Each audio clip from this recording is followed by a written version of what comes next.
প্রধানমন্ত্রী কক্সবাজারের সফরটা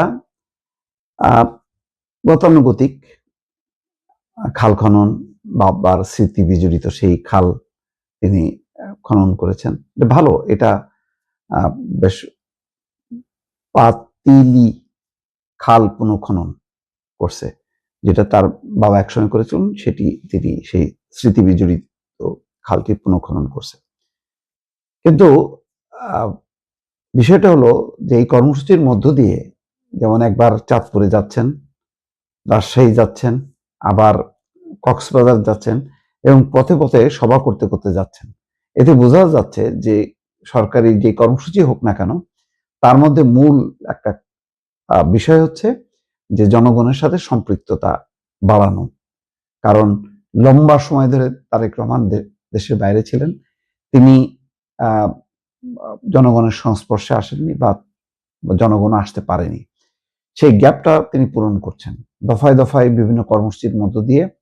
সেই জায়গাগুলোতে তিনি রিচ করছেন, অর্থাৎ দেশের সকল প্রান্তে তিনি যাবেন।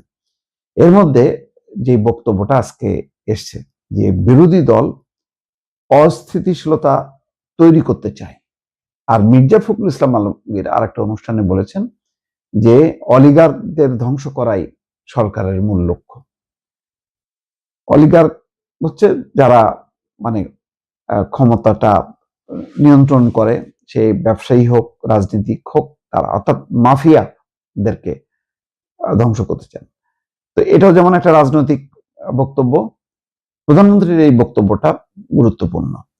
সম্প্রতি বিশেষ করে এই অধিবেশন শুরু হইতে না হইতেই একটা বিষয় কিন্তু চলে এসছে, সেটা হচ্ছে ইসলামী ব্যাংক, ইবনে সিনা, নাবিল গ্রুপ এবং তাদের টেলিভিশন।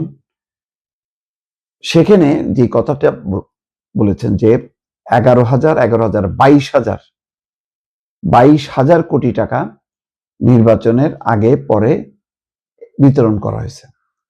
তার মানে ইসলামী ব্যাংককে ঘিরে কিন্তু একটা নতুন একটা রাজনৈতিক ব্যবধান বা বিভেদ শুরু হয়েছে।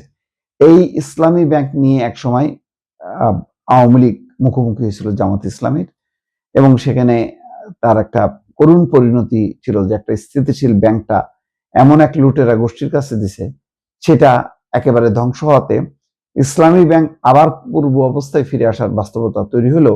এই নতুন 5ই আগস্টের পর যেই নতুন রাজনৈতিক নিয়ন্ত্রণ ব্যাংকের উপর, এটাতে এখন যেই শাসক দল বিএনপি, তারা কিন্তু স্বস্তি বোধ করছে না। তারা মনে করছে যে তাদের যে রাজনৈতিক কর্মকাণ্ডের যে অর্থনৈতিক সূত্রটা বা বলা যায় প্রবাহটা, সেটাকে নিশ্চিত করছে জামাত ইসলাম ইসলামী ব্যাংককে ব্যবহার করে।